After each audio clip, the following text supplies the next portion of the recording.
কেমন কেমন করছে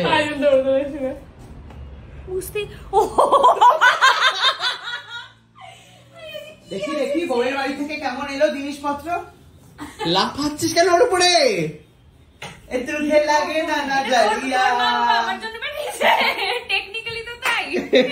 থ্যাংক ইউ বলে দিই। কি লাফাচ্ছে ওর উপরে? কেন? আমার অফিসে কাজ করতে হয় না? দিয়েছো গো তুই বউয়ের বাড়ি থেকে ধরে নিয়েছিস কি রে তুই? বাবা এখনো অবধি যে এই কি যৌতুক নাকি এগুলো নিচ্ছিস সুকান্ত? কে বলে যৌতুক? এগুলো কি ডাউরি? না হাওড়ি।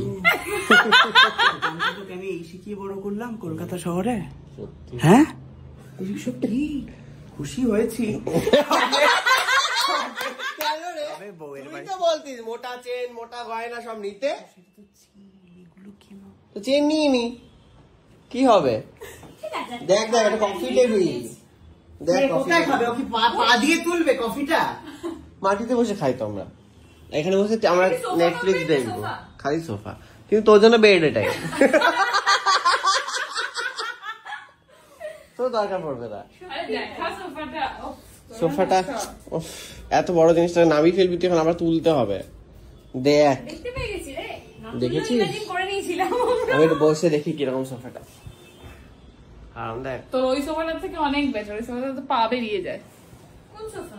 বউয়ের বাড়ির জিনিস অবশ্যই ভালো তো হবেই, এখন তো বলতেই হবে বাবা, হাততালি দিতে হবে, বউ দিয়েছে বলে কথা।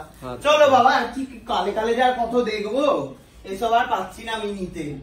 বউয়ের বাড়ি থেকে ডাউরি তুই তোর বাবা মাকে দিতে দেওয়ালি?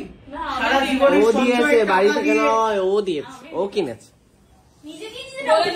বলেছিল না আমাকে এই ঘরটা সাজিয়ে দিতে, ওই জন্য সাজিয়ে দিতে। নিজেকেই নিজে ডাউরি দিয়েছে। বলেছিল মানে আমি বলেছিলাম কবে?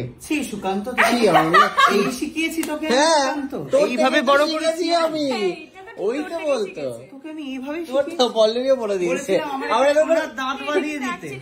কি সোনার দাঁত? বউয়ের বাড়ির টাকা থেকে কই সেসব তো এলো না, এসব সোফা টোফা এলো। সোনার দাঁত নিয়ে যে কি করবে কি করে বুঝতে পারছি না। আর একটা ডাউরি, ডাউরি বাংলা কি বলতো? যৌতুক। যৌতুক বলে পণ, রাইট? কি করে পেলি যে, মানে কেন না হে এত করে বুঝেছো ব্যাপারটা কি? এত করে বুঝে কি করে পেলি? ফাঁকা এটার মধ্যে ও তো থেকে তো ক্যান্ডেল বেরিয়েছে। এটা আবার লাগিয়েও রেখেছিস বের করে? হ্যাঁ বাক্সটা তোকে দিয়ে দেবো। নিয়ে যেতে পারবো?